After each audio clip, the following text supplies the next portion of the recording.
George Ohm descobriu, primeiramente, que duas coisas influenciam a resistência elétrica à corrente. Primeiro, é o comprimento, de maneira diretamente proporcional. Segundo, a área da secção de forma inversamente proporcional.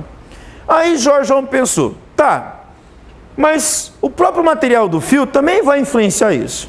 Ora, por quê? Porque tem fios, como metais, que são bons condutores de eletricidade, tá? E tem alguns metais que não são tão bons assim. E tem materiais que são não metais. E os metais, em geral, são bons e os não metais são maus condutores. E até entre os metais, existem alguns que conduzem melhor, outros que conduzem pior. Por exemplo, você deve ter notado já no dia a dia, por aí, a maior parte dos fios que conduzem a corrente elétrica são feitos de que material? Cobre. O cobre é um ótimo condutor de corrente elétrica, certo?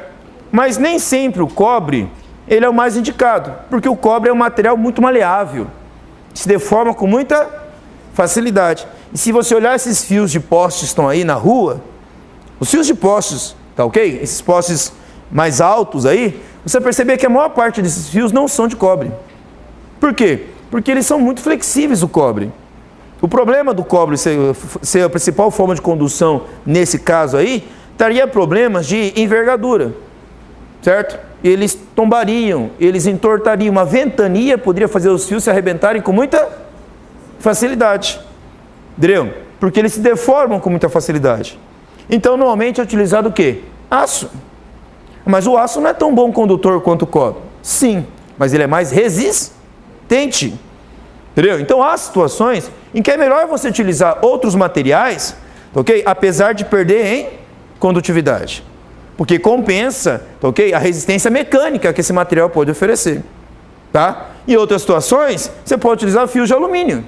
Porque o alumínio, ele é um pouco mais resistente que o cobre e ele é não oxidável, certo? O alumínio, ele resiste muito bem à oxidação do ambiente.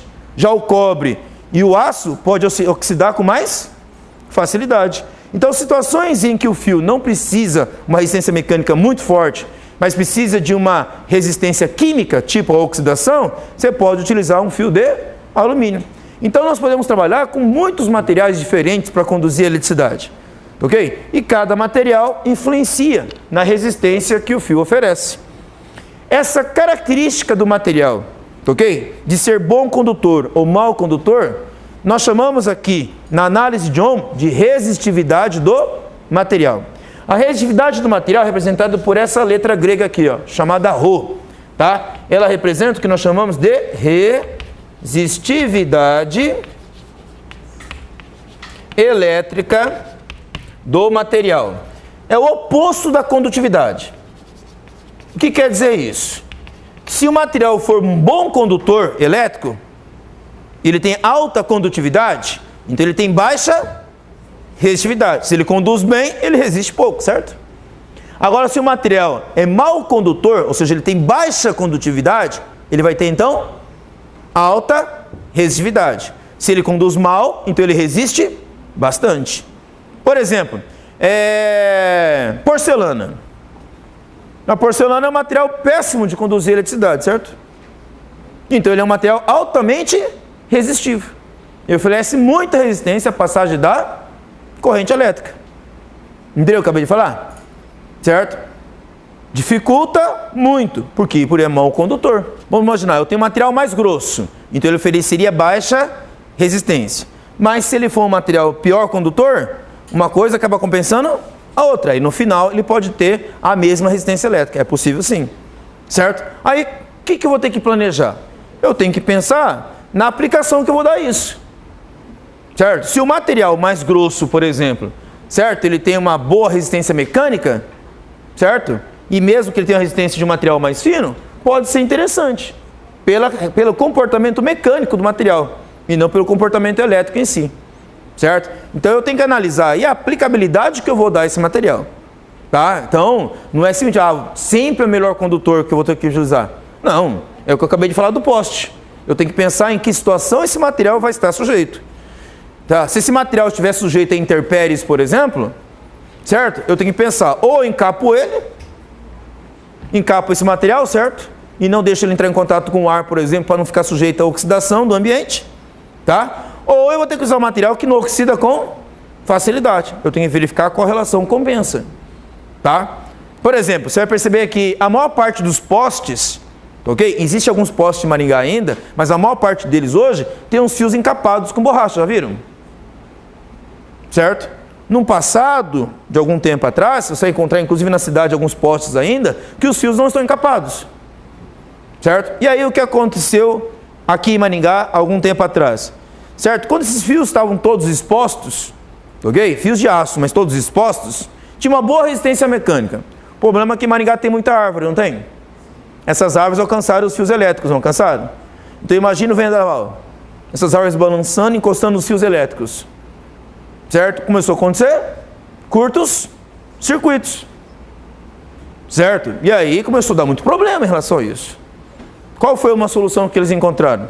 Bom, uma delas é a poda de árvores. Você pode apodar as árvores, né? Você pode podar elas, cortar os galhos e evitar que as árvores entrem em contato com os fios. Mas também, outra solução foi encapar os fios. Deu? Encapando os fios, eles ficam com uma capa de borracha, que é um mau condutor elétrico, e o resultado foi proteção desses fios. Então, mesmo que algumas árvores encostem ali, certo? A capa de borracha evita que entre em contato um com o outro e ocorra um curto-circuito, tá? Senhor, mas a árvore ali roçando na borracha não pode desgastar ela e mesmo assim no final ocorreu um curto-circuito? Claro que pode. Então, nem sempre a solução só de encapar foi a solução definitiva. É uma solução que pelo menos melhorou alguns aspectos, ok? Mas uma ação mecânica ali de um galho pegando na árvore, da árvore, pegando no fio o tempo todo e raspando a borracha, o que vai acontecer com a borracha uma hora? Vai desgastar e pode acontecer um curto-circuito de novo. Então tem que haver uma manutenção do sistema, ok? Mas pelo menos já protegeu um pouco mais. Inclusive protege contra a intempérie do ambiente, tá? Então é uma situação que você tem que planejar numa aplicação o que você quer. Por outro lado, o fato da gente poder perceber que características físicas do fio influenciam a resistência, significa que nós temos controle sobre o sistema. Entendeu o que eu falei?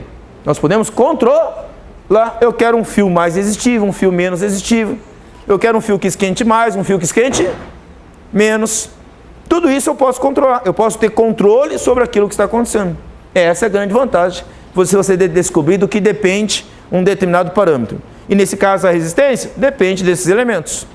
Uma coisa que pode afetar a resistividade elétrica do material, tá? É a temperatura do material. Tá? Isso aqui pode depender da temperatura, ok? Por que a resistividade pode depender da temperatura? Vamos pensar um pouquinho? Eu não acabei de falar para vocês que a corrente elétrica, ela enfrenta a resistência elétrica porque ela vai trombar nos obstáculos no meio do caminho? Vai ou não vai? Então imagine que vocês fossem os elétrons, que eu acabei de falar para vocês. E a carteira que vocês estão sentados são os átomos da estrutura metálica. Vocês estão grudados ou estão soltos aí? Vocês estão presos à carteira ou vocês podem levantar quando vocês quiserem? Vocês podem mudar de carteira? Pode ou não pode? Tá, então por que fica sentado? Porque é melhor que ficar de pé, né? É óbvio, né? Certo? É mais confortável. Então imagina o elétron na camada de valência do átomo metálico lá. Um estímulo pode fazer vocês virem correr aqui para frente? Pode ou não pode? Ou aqui para a porta? Tipo, a sala de aula está pegando fogo? É um bom estímulo para vocês saírem correndo, né? Onde foi um prêmio da Mega Sena, não foi? Foi o sorteio da Mega Sena ontem? Está acumulado, né? Estava 60 milhões, não era isso? Bom, não lembro quanto que era o valor, mas eu sei que estava acumulado. Imagine que eu tivesse ganho o prêmio da Mega Sena ontem à noite. Certo?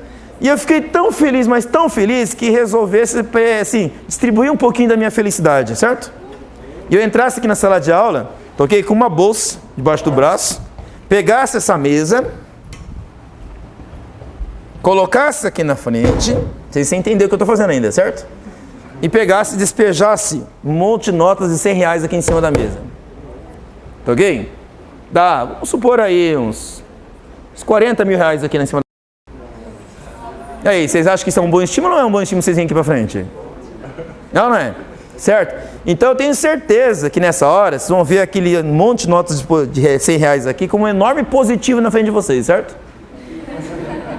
Certo? E o bolso de vocês vai lembrar que vocês estão negativos. Ok? que negativo e positivo fazem?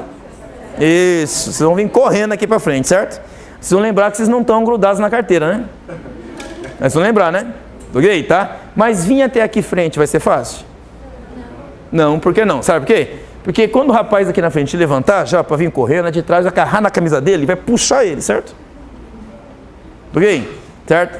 Aí alguém vai esticar o cotovelo, vai colocar o pé no meio do caminho, certo? Certo? Vocês vão lembrar que vai ser difícil chegar aqui na frente.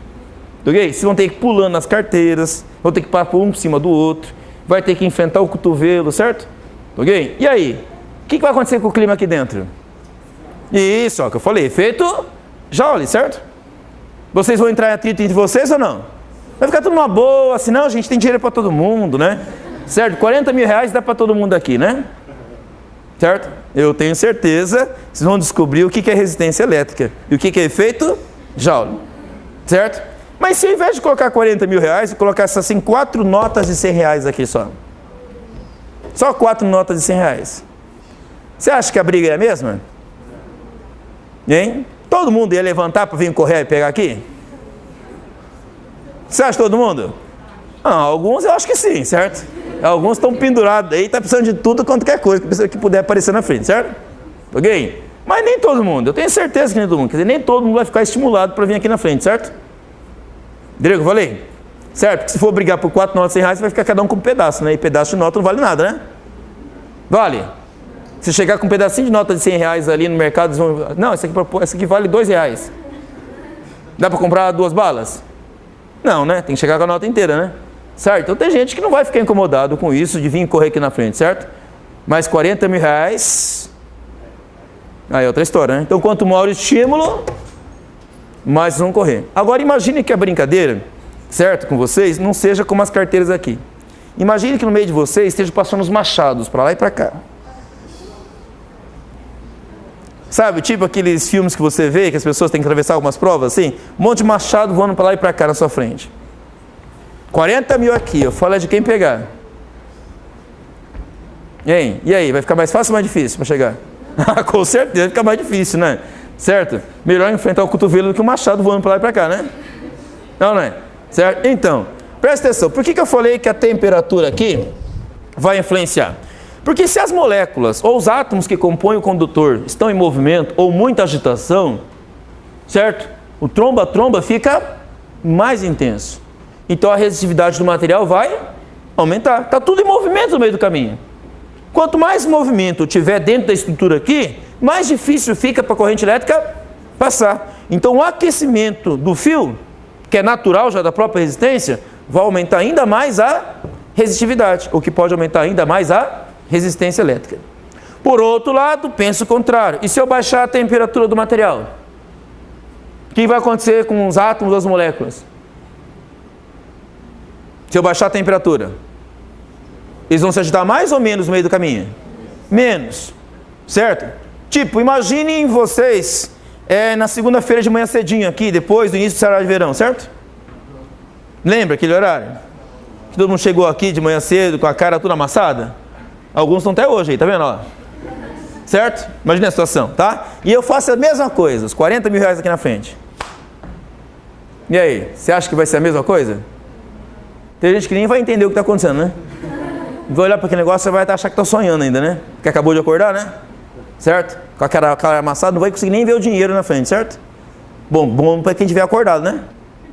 Certo? Quem tiver acordado aqui na sala de aula vai ver o modo de nota e vai sair correndo, né? E quem estiver dormindo, já era, né? Entendeu? Então, se o movimento é menor, certo? Se a coisa é mais fria, está mais lenta, mais devagar, certo? Os elétrons passam com mais facilidade. Então, se eu baixar a temperatura do condutor, o que vai acontecer com a resistividade dele? Vai cair. Um exemplo bem comum que a gente vê no seu dia a dia é o teu computador. Muitos computadores nossos, o processador, que é o principal núcleo de inteligência do computador, certo? Ele tem muita corrente elétrica passando por dentro dele. Muita corrente elétrica, muito efeito Joule. O que acontece com o processador? Esquenta. O que ele tem que ter para não queimar? Ele tem que ter um refrigerante ali, né? Não é a bebida. Ele tem um sistema de refrigeração, né? Ele tem o chamado que a gente chama de cooler, né? O que é o cooler? É um sistema de refrigeração. são do processador. O que acontece se ele esquentar demais? Se ele esquentar demais, vai queimar? Não pode queimar sim. Mas olha outra coisa que pode acontecer. Tudo azul, certo? É a tela azul, a famosa tela azul, certo? Tá? O que vai acontecer? O teu computador pode travar. Por quê?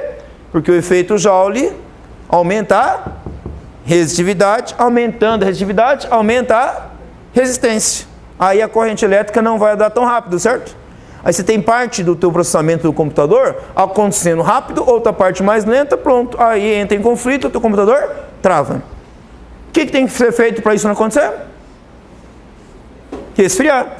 Então, se você tiver um computador em casa, que você ligou ele, está funcionando bem, daqui 5 minutinhos ele começa a travar,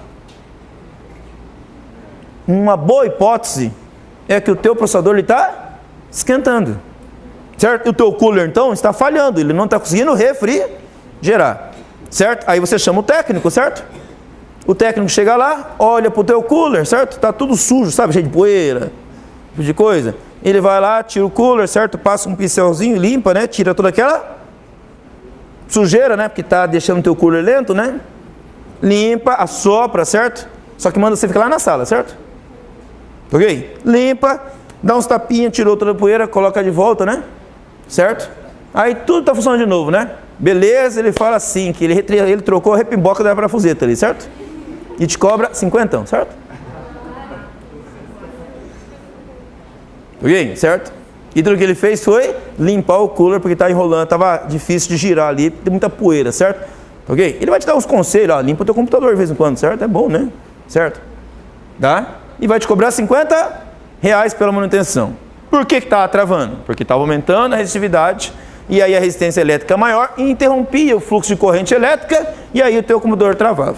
Tá? Tem alguns experimentadores, para você ter uma pequena ideia de computador, sabe o que eles fazem? Eles refrigeram bastante o processador, baixando muito a resistitividade. Tem uns caras aí que eles mergulham, sabe o quê? Pega a placa do computador, a placa-mãe do processador e mergulha em óleo mineral. Tá? Mergulha em óleo mineral, ok? Coloca esse em óleo mineral, e esse óleo mineral passa por um sistema de refrigeração, tá ok? Tipo radiador de carro, sabe? Que baixa a temperatura daquele óleo mineral para uns 5 graus Celsius, certo? Ok? Em alguns casos, eles ligam aqui um sistema de refrigeração de nitrogênio líquido, para ter uma ideia. A menos 240 graus Celsius. O computador fica doidinho. Certo? Eles chamam isso de overclocking, certo? Você faz, não é um super, hiper overclocking, certo? Eles conseguem aumentar a velocidade do computador em quase 10 vezes com isso. Tá? Baixando a temperatura e diminuindo a resistitividade. Tá? George Ohm, com tudo isso, ele escreveu uma equação. Ele montou uma equação da relação matemática ali. Como é que ficou? Vamos lá? Como é que vai ficar a resistência elétrica ali? Do que depende a resistência elétrica ali? Depende de quem? Do comprimento do fio. De que forma? Diretamente proporcional. Que operação matemática é feita numa relação direta?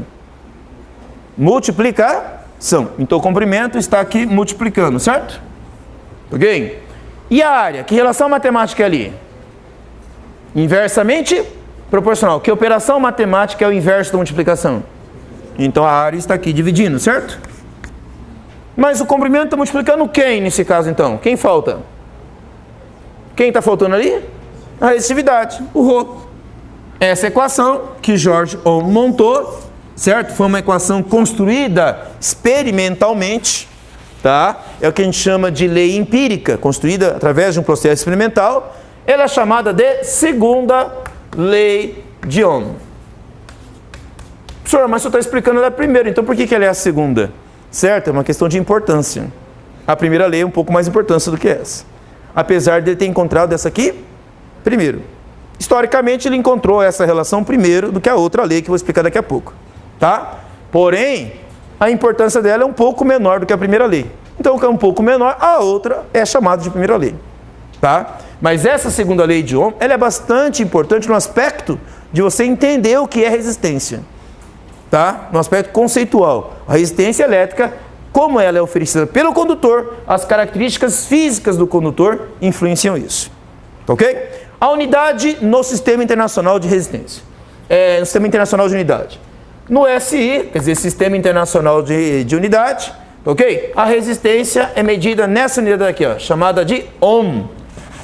O ohm representa, tá ok? Uma letra é representada aqui por uma letra grega maiúscula, chamada ômega. Parece uma ferradurazinha aqui, tá vendo? Certo? É a letra ômega maiúscula. A gente pronuncia ohm, o nome dessa unidade. Por que eu não utilizo a letra O maiúscula para representar o ohm?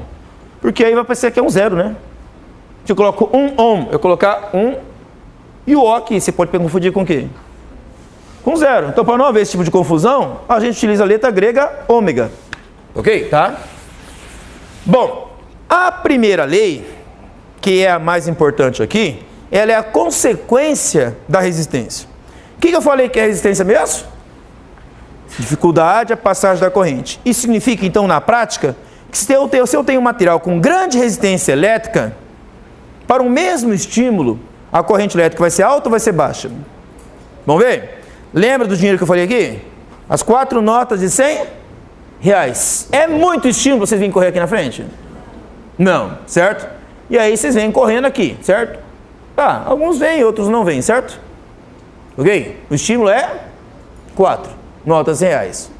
Mas vamos supor que agora eu mantenho as mesmas 4 notas de R$1 e coloco os machados voando para lá e para cá. Aqui na frente. E aí? As pessoas que arriscavam em pegar as 4 notas de R$1 no caso anterior, se arrisca agora? Aumentei a dificuldade, o que acontece com o fluxo de pessoas aqui para frente? Vai diminuir. A mesma coisa os R$40 mil, certo? Se eu coloco os R$40 mil aqui na frente e o caminho está do jeito que está aqui, um monte de gente vai vir correndo, vai?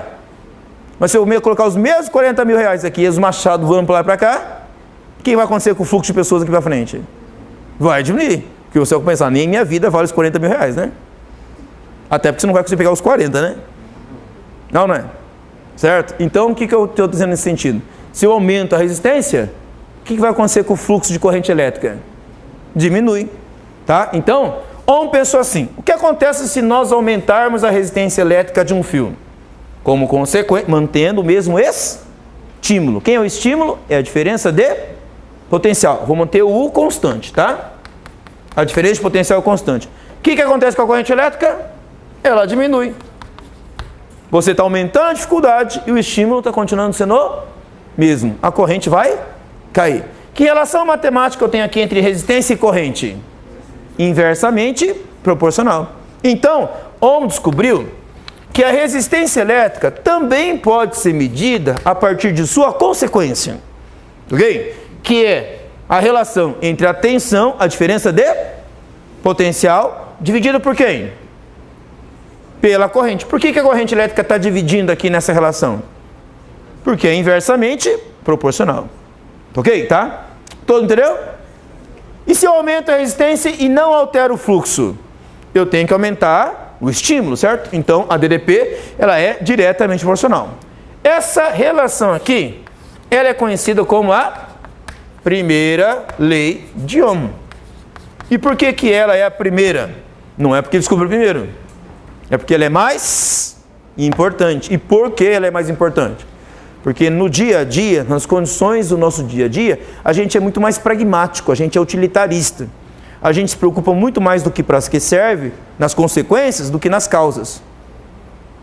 Por exemplo, fogo. Todo mundo sabe o que é o fogo? Sabe o que é fogo?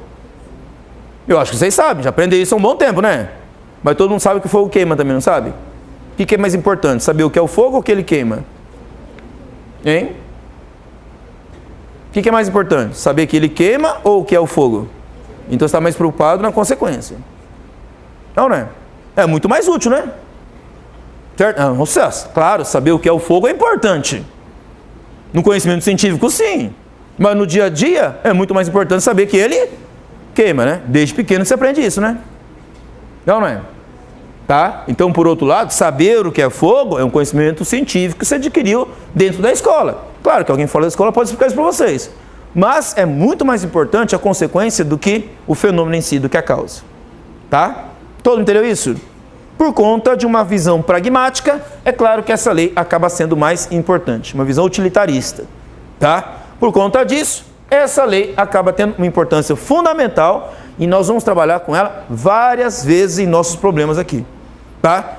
Essa segunda lei, ela vai surgir como análise do problema. Como as coisas podem ser influenciadas pelo condutor, mas a consequência ainda vai prevalecer. Tudo bem? Tá? A única coisa que eu acrescento aqui no finalzinho é que essa resistência aqui, ela se mantém constante, desde que eu mantenha as características também constantes. Se eu não altero isso, o que vai acontecer com esse valor aqui? Ele vai se manter constante. Tá? Tudo bem, pessoal?